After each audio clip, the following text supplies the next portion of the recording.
epidemia de conjuntivite se espalhou pelo estado de São Paulo. Estima-se hoje 119 mil casos. Para falar um pouquinho sobre essa epidemia, convidamos a médica Lígia Amelli, que é professora do Unifiel e coordenadora do Unolab, um laboratório especializado em algumas doenças lá do Unifiel. Lígia, muito obrigado pela sua participação aqui no programa Contraponto. Eu que agradeço, Ari. Muito obrigada.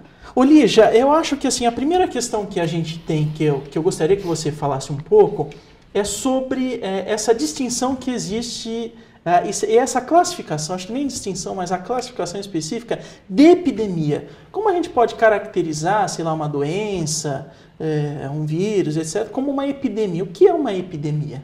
Então, a epidemia, a situação de que ocorre uma epidemia é quando você tem um número de casos muito grande de uma doença que extrapola o número de casos médios daquela doença naquele determinado período, né? Normalmente uma epidemia acontece em vários locais, né? E o número é bem grande e ela é como se fosse uma explosão, né? Acontece assim, de repente, vai aumentando e de repente tem uma explosão de casos. Então, né? no caso da conjuntivite, a gente pode dizer que é uma epidemia porque ela não está localizada, por exemplo, na cidade de São Paulo. Ela já se espalhou por várias cidades do estado. Geralmente você chama epidemia quando ela não está localizada, né? Por exemplo, quando é num local fechado, uma creche, uma escola, a gente costuma chamar de surto, ou quando são poucos casos. Mas quando assim acontece um número de casos como esse, com mais de 100 mil casos, a gente pode chamar de epidemia, né? Porque não é usual ter esse número de casos todos os anos nesse período, né? Ô Lígia, pela sua experiência, você trata muito com essas questões. Você já tinha visto um surto não, mas uma epidemia tão grande como essa de conjuntivite? Nesse período todo que você... Em 2003 ocorreu uma epidemia grande, também em alguns estados mais da região sudeste, em que houve um grande número de casos também.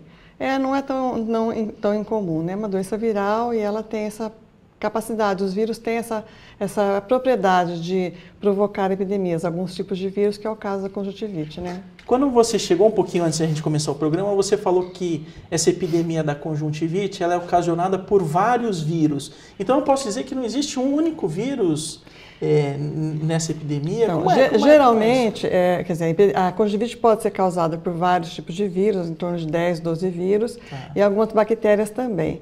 Neste caso, nessa epidemia, parece que o agente principal é o vírus Coxsackie, que é um vírus que costuma dar um quadro de conjuntivite. Então, na epidemia de 2003, foi o enterovírus 70, que é um outro tipo de vírus que também causa conjuntivite. Então, normalmente numa epidemia, você tem um vírus que é o mais frequente, né? Normalmente é aquele que está causando a epidemia. E essa mutação, a gente poderia dizer que é uma mutação isso do vírus? Não, esse é o vírus que costuma causar conjuntivite. Aqui ele tem um comportamento epidêmico, ele pode, no determinado período do ano, que é mais comum no verão, se propagar mais facilmente. Né? E aí, como as pessoas têm contato umas com as outras, férias, carnaval, então a propagação pode ser aumentada. E a população, ela precisa ficar preocupada com essa epidemia ou não? Quer dizer, é grave? A conjuntivite hoje pode ser uma doença grave? A gente pode classificar como doença a conjuntivite? É uma infecção, né? Nesse caso, uma infecção viral, é uma doença, mas ela é autolimitada e não é benigna, né? É uma doença autolimitada, dura de 7 a 14 dias, então ela é um pouco prolongada, mas ela é autolimitada. E a pessoa que tem uma conjuntivite por um determinado vírus, ela acaba se tornando imune àquele vírus, né?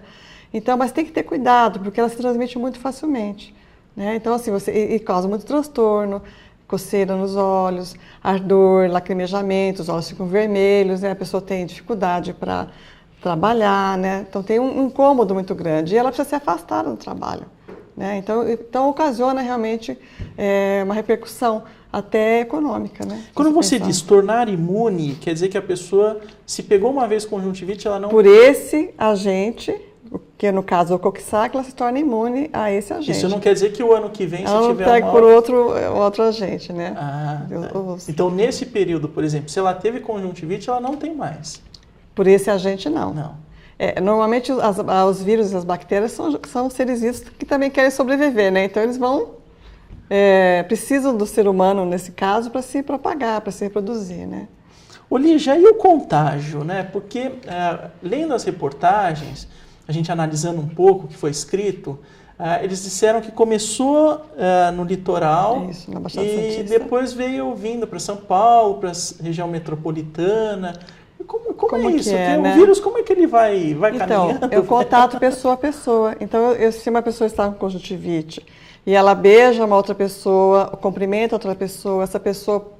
Ou às vezes você pega na mão de uma pessoa que tem conjuntivite, coça seus olhos e você pega a doença. Então, é uma doença contagiosa, né?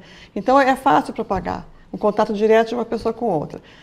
Utensílios domésticos, copo, caneta, uma toalha de rosto pode servir de meio de contaminação. Por exemplo, um ambiente fechado. É possível transmitir a conjuntivite? Então, existe em ambiente fechado, você tem com aglomeração de pessoas, uma sala de aula, né, um local de trabalho, você tem mais pessoas aglomeradas, então você tem um risco maior de contágio.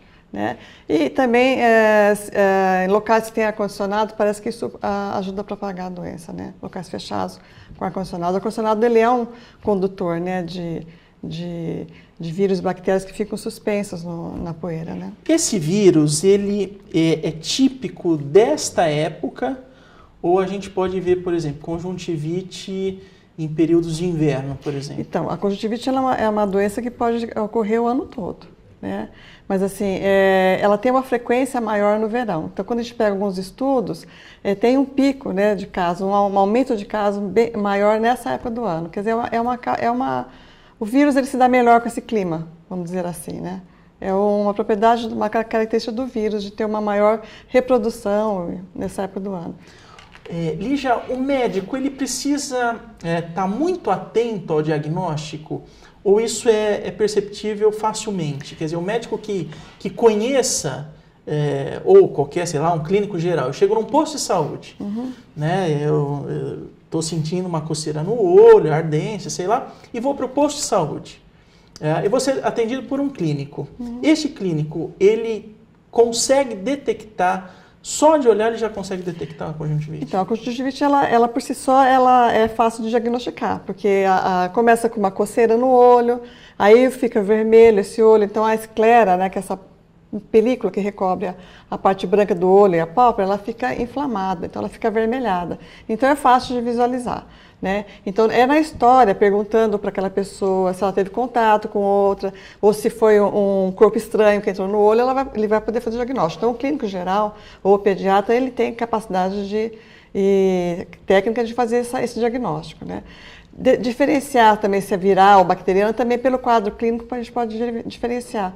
Normalmente, a conjuntivite viral, ela não provoca uma secreção muito intensa. Né, uma secreçãozinha mais clara. Na bacteriana é uma secreção mais amarelada, mais espessa. Né? Então é possível. Agora, em complicações, quando ocorre uma complicação, é importante o oftalmologista para poder avaliar, porque ele vai poder olhar com os equipamentos próprios do oftalmologista essa pálpebra para ver quanto ela está inflamada. Né? Então, a gente vai fazer um pequeno intervalo e eu quero voltar com você perguntando exatamente isso. Quer dizer, é necessário um conjunto de exames, não é preciso? Daí no próximo bloco você responde para a gente. Okay. Hoje nós estamos entrevistando a médica Lígia Amelli, que está falando sobre a conjuntivite. Vamos a um pequeno intervalo e voltamos na sequência.